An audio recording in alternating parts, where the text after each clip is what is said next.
Alright, so popcorn check, Netflix check, let's get some Daredevil season 2. Why? Just why? Oh my god, Marvel. Seriously, why? Do you like killing your franchise? Because this is how you're gonna kill it. What's up, everyone? My name's Reject, and right now this is Rejecting Gamers. It's a Reject Geek Out for you guys, and what's that? It's basically the review we do on this channel with a must-see, wait till DVD, or hell no. Because one of you lovely fans out there decided that I should review all of the Marvel Netflix series from the last one I did, which was on Luke Cage. Luckily, I'm kidding. Too bad he didn't say all of them, because at least I would have had things like Daredevil Season 1 and also Jessica Jones to lighten the mood, which seriously after this I am going to rewatch those series because those are some of the top ones along with Luke Cage. Okay, well, enough of that. Let's go on to Daredevil Season 2. Oh my god, guys. This is a nail in Marvel's coffin. Last week was Iron Fist with the so called fall of the Marvel Netflix series. This week is the first nail in that coffin from that death of the fall, and that's Daredevil Season 2. Okay, first off, let me explain something. I actually like the Marvel Netflix shows. I really do. I think they're interesting in how each one of the series you have to watch to be introduced and know fully about what's going on, similar to the MCU. Daredevil is the frontrunner. He's the one who tested the waters. Jessica Jones was supposed to introduce the darker side of the street level heroes that Daredevil introduced. Luke Cage was supposed to introduce the lighter side of it and show the brighter side of being that. Iron Fist, by Marvel's accounts, was supposed to introduce us to the magic part in the hand, more of the hand. I mean, we know we got a glimpse of it in Daredevil Season 1, but not that much. And, well, just watch Iron Fist and you'll realize that's a whole lot of shit. We get a little bit of introduction to the hand, and it's mostly rich, blonde-haired white guy complaining that he doesn't have his family's business, and complains that he has his family's business and doesn't have everything else he wanted. You know, he doesn't have friends, he doesn't have this. Oh my god. That was just whining. That was not Iron Fist. That was not Iron Fist, folks. But okay. So you're probably wondering, well, Defenders really was supposed to follow up with Magic being introduced, but Marvel likes introducing it before a big event. In this case, Defenders. So what do? They introduce all the magic part and the darker side of the hand in Daredevil Season 2. And oh my god, guys, this is terrible. Alright, first off, first half of Daredevil was awesome. Actually, first 6 episodes. So I want to say 2/3 of this series was awesome. Maybe even probably 70%. So let's say about 2.5. 2.5 out of over 4 was good. Simply enough, why they had the Punisher introduced, and if this series was shorter, if they decided, okay, we're going to cut back money, we have to cut it back for the Defenders, Defenders coming out, it would have been fine just to cut it at the end of the Daredevil, the Punisher's ending, where we learn about Frank Castle and then sort of introduce him for his series coming up. Yet, since Marvel messed up with Iron Fist and realized, oh wait, we didn't introduce anything, no one understood Iron Fist, we're going to take those last 5 episodes, cram a whole bunch of lore, whole bunch of characters, and everything else crammed in there so tight that it's impossible to understand while watching it, and not even in a good way. Not even in a way that you must rewatch it to see. Like, say, Ghost in a Shell, the animated movie that was based off of the Scarlett Johansson movie. I mean, no, sorry, the Scarlett Johansson movie was based off of, I said that wrong there. I know I'm going to get a lot of angry anime fans ticked off at me, but okay. Yeah, simply like Ghost in a Shell, Brazil, movies like that where you have to watch it more than once to fully understand what's going on, to fully recognize about everything. Inside Out is another one I would use. Inside Out is a movie, at first glance, it looks a little dark for children, but when you watch it again, you fully understand what's going on with it, and you fully feel for the characters. And yeah, I cannot say that for Daredevil. I rewatched it 3 times because I couldn't understand what the hell was going on in the last half. The first half I could understand. It had emotion, it had feeling for it. And once it hit the part where Elektra was introduced, I thought Elektra's backstory was fine. And it would have been great for leading up to, say, Daredevil Season 3. Yet, Elektra, spoiler alert here, is supposed to be a big villain in the Defenders, meaning this. We get a rush relationship. Half of it is a rush relationship. We get backstory between Matt Murdock and Elektra, which I fully actually like. I like the backstory they had.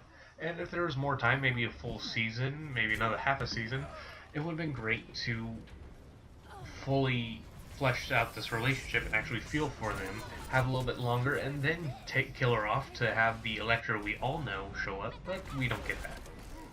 We get like 4 episodes of them teaming up, which was still pretty good with the fight scenes. No, sorry, 2 episodes of that. 1 episode where she goes crazy and decides she's going to kill Stick. Then the Hand says something that she's going to be the Black Sky, and guess how it all ends up. Spoiler alert here, but this has been in the comics, and most people who are fans of Elektra already know this. She dies. Yeah. Okay. How do I explain this more? First part is this. None of the characters really seemed interesting. Foggy was interesting. This season could have been fully focused on Matt Murdock and Foggy, on Foggy trying to convince him not to be Daredevil. Yet, do we get that? No. Karen Page and Matt Murdock's relationship felt out of place. It seriously felt like a Harry Potter thing, where it's like Harry and Hermione are getting together, but look, Ron shows up and he's a dick, so, oh, she's getting with him. Yeah, you know what, I'm sorry, Foggy, why the hell does this always have to happen in the shows? All the dicks get the show. I mean, everyone who is a jackass or a dick will get the girl. For some reason. I'm sorry. Yeah, I know, Foggy. It must be rough. But yeah, even the guy who plays Matt Murdock, who I can't think of his name right now, fully doesn't feel like he's invested into this series. I mean, there are full times where he's just sitting around like, okay, I'm bored, I'm gonna look around, use my eyes some. And if you ever hung around a blind guy, one thing they do not do is move their eyes. Yes, there are scenes where he's talking, so he'll move his eyes, but blind guys don't do that. Blind people do not do that. I've hung around enough. I have. My grandfather's great friend was actually blind, and he's been blind since he was 8. They will move their head, because there's no reason to move their eyes if they have nothing to do. They will move towards the sound. Yeah, there's full scenes where he breaks the immersion. In Season 1, he was fully immersed, and you fully believed this guy was blind. You fully believed, okay, this guy can't see anything. In this one, it's like, okay, you're pretending, you're faking it. Yeah. Okay, so let's get on to the good part here. So, the bad parts were they crammed in too much in the last half, well, last 4 or 5 episodes, and they gave us a whole bunch of unnecessary comic accurate stuff. Okay, like in Matt Murdock and Karen Page, oh, in this suit, which, I'm sorry, when he first showed up, it was funnier than heck. I was seriously hoping we get something more on the line of this one, which is from the Marvel All New All Different Daredevil, where it's darker, it looks more street clothes like, you know, you took his Daredevil suit but also gave him the street clothes color, which I fully liked from the first season. It was interesting to see this, and it looked like how a guy would set it up. If you're having battle armor in New York, I think you'd want the darker side, because that would be a little bit more terrifying, instead of bright red. Also, the special effects really took down. There was too much CGI used. There were scenes where we had, well, Matt Murdock, Daredevil, swinging with his little baton, which I actually like that showing up. Just the effects for it, they fully looked like this. They looked like the early 2000 Daredevil show, a Daredevil movie. And it's that crappy CGI that we get. And you knew they were running out of money, but they realized, oh, we gotta introduce all this stuff, so we had a character that came back to life that no one really remembered because Matt killed him, you know, the last season. Stick was more of a jackass and non-relatable, like last season. Just a whole lot of character problems. But to the good point now is simply this. The good is Punisher. That's it. Punisher and Karen Page, when they had their story, when they're heading out and Karen teams up with Punisher after he gets out of prison, is interesting to see.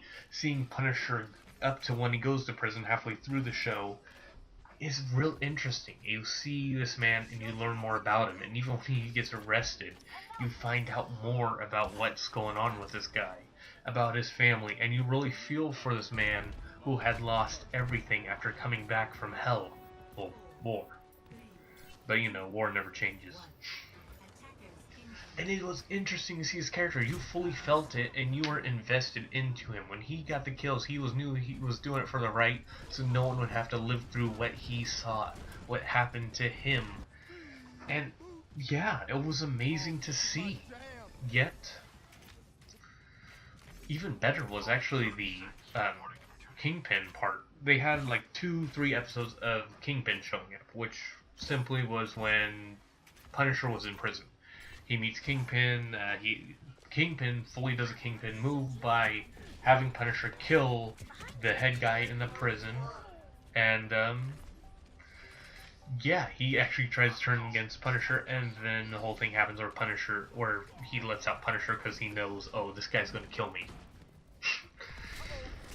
Well, but it was interesting to see Kingpin turn this prison from being his captivity to his kingdom.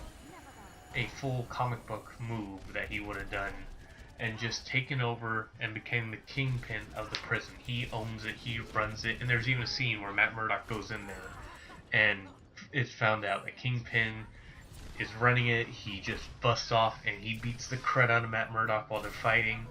And there's an interesting scene which I fully believe would have been the last episode, and if you left it on that ending there, it would have been great for Daredevil Season 3, where he goes, give me more research on Matt Murdock. And it's fully interesting because you think this guy's going to find out he's Daredevil. This guy's going to find out something about it. And that's the great part about this show, about that part there, because we fully were interested and you fully felt for these characters. Punisher and Kingpin are comic book accurate, but still human. You still feel for him, and it's still badass. Even the dialogue between Daredevil, no matter how stupid he looks in that suit, and Punisher is awesome. It makes you feel for Punisher more and more, and it has a good argument there. There's even a scene where, most fans, I forgot if it's actually in the series, but Punisher says, I'm not going to kill you. You are like me, you fight for good, so I'm not going to be the one to shoot you. I'm not going to kill you, Red. But it was completely interesting seeing this relationship build between these two characters and finding out more about them. And I really wish if this season were to go the full 13 episodes, fully focus on Daredevil and Punisher, and then put in the Kingpin as part of it. That would have been amazing. Yet what we got was an amazing part of the season, but the ending was terrible. It's like going to the baseball game, seeing the best baseball game ever, and the fireworks show happens, and guess what? They didn't buy the shoot 'em up in the air. They bought those little dinky TNT and Phantom fireworks that they lit off in the field. You know, it looks awesome when you're a kid, but then when you see them shoot up in the air, that's even better. But you don't see that. It's like, okay, we got our grand finale coming up, and it's a dud. It's complete lore. It's complete build-up, which doesn't help out this series, which doesn't help out this season, and I really am afraid of Daredevil Season 3, because if it continues on this path, I don't know what to do, guys. So I guess that's it for now. My name's Reject, and you have been watching a Reject Geek Out. My final rating on this show has to be this. Watch half. Watch anything with the Punisher if you want to watch Daredevil Season 2. And that's only if the Punisher series hasn't come out yet. Because by what we've seen so far in the trailers and everything else, that looks amazing. So, if Punisher has come out, forget Daredevil Season 2 ever existed. Forget it at all. If you want a good background story, we'll watch Season 2 of Daredevil for the Punisher part. But anytime after Punisher, skip it. Skip anything with Matt and Karen. Skip anything with Elektra. Skip anything with the Hand and Magic. because it fully feels like this was forced in there, had to be shoehorned in just so we can have the Defenders coming up. And I will see you guys next week, where I don't know what I'm geeking out about. It might come next week or the week after, Defenders, but I got a good guess for you guys coming in. I'll see you here next time. And also, if you didn't know this, I actually host a podcast that goes on Thursdays, and I'll leave a link at the end of here in the description, called Hero or Zero, where my friends and I sit down and we talk about comic books and superheroes. So if you're interested in anything like that, and just hearing a few comic book fans sitting down and joshing each other about our favorite characters, go check it out. It's in the description. It'll be at the end cards here. And you know what? It always helps out if you click like and tell me how this video went. What did you think of Daredevil Season 2? Did you like The Punisher? And what did you think of the Kingpin storyline? And can we all agree Elektra was pretty hot? That was the hot version of Elektra. So guys, make sure to keep calm and geek on. And if you want to see more, we do this every week, so it helps if you click that subscribe with a little bell icon. Alright, keep calm, geek on.